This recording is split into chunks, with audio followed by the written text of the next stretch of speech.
Ամերիկյան քրամբլ քուքիների այս բաղադրատոմսը մեկ անգամ փորձելուց հետո վստահեցնում եմ խանութից այլևս չեք գնի, ստացվում է անչափ փխրուն և համեղ։ Բոլոր բաղադրիչները պարզ և հասանելի են, պատրաստվում են հաշված րոպեների ընթացքում, իսկ արդյունքը ստացվում է գերազանց։ Բարեկամներ, իսկ դուք մի մոռացեք հավանել տեսանյութը և ընկերների հետ կիսվել այս համեղ բաղադրատոմսով, որ բոլորն էլ պատրաստ են։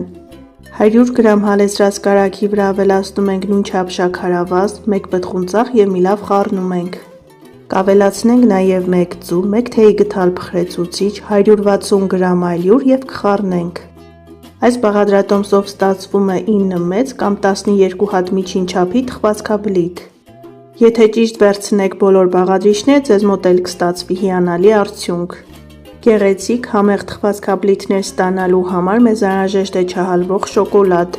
Խմորի մեջ ավելացնում ենք շոկոլադը և մի լավ խառնում ենք։ Պաղպաղակի համար նախատեսված գդալով ձևավորում ենք թխվածքաբլիթները, դնում ենք իրարից բավականին հեռու, քանի որ թխվելու ընթացքում խմորը տարածվում է։